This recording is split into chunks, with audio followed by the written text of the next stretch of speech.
Assalamualaikum warahmatullahi wabarakatuh. Perkenalkan, nama saya Junita Triputri Rambe, NPM 23140190, kelas 3D, Prodi PGSD, mata kuliah pengembangan bahan ajar. Dosen pengampu Ibu Monika Teresia MPD. Di sini saya akan menjelaskan materi dari kelompok 2 mengenai hakikat, jenis, pemilihan, dan pemanfaatan sumber belajar. Yang bagian pertama, bagian A, hakikat sumber belajar. Sumber belajar didefinisikan secara segala sesuatu yang dapat digunakan atau dimanfaatkan dalam proses pembelajaran. Dapat berupa manusia, bahan, kejadian, peristiwa, dan sebagainya yang dapat membantu peserta didik memperoleh pengetahuan, keterampilan, maupun sikap. Menurut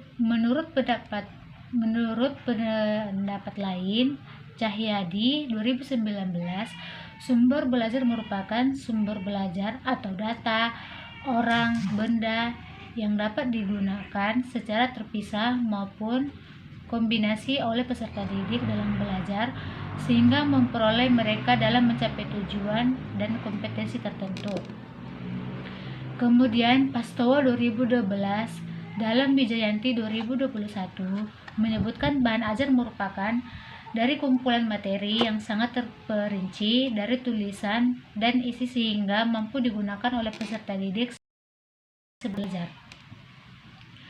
Melihat penjelasan di atas, dapat disimpulkan bahwa bahan ajar adalah bahan yang terstruktur secara rapi dan rinci, menguraikan tujuan yang ingin dicapai, serta mendukung peserta didik untuk termotivasi belajar secara mandiri dan sebagai bentuk menghadapi kesulitan belajar peserta didik.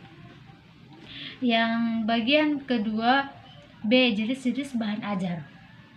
Jenis-jenis bahan ajar memiliki variasi yang bervariasi seperti yang dapat diuraikan Pastowo 2012 yang membagi bahan ajar berdasarkan berbagai aspek seperti bentuk, cara kerja, sifat, dan substansi atau isi materi. Yang dimana yang bagian pertama menurut bentuk bahan ajar, yaitu 1. Bahan ajar cetak, bahan ajar dengar, bahan ajar pandangan dengar, dan bahan ajar interaktif. Yang kedua, menurut cara kerja bahan ajar. Bahan ajar yang tidak diproyeksikan, bahan ajar memerlukan proyektor, bahan ajar audio, bahan ajar video. Yang ketiga, menurut sifat bahan ajar. Yang pertama, bahan ajar berbasis cetak. Yang kedua, bahan ajar berbasis teknologi, bahan ajar yang dipraktikkan atau proyek, bahan ajar yang penting bagi interaksi manusia.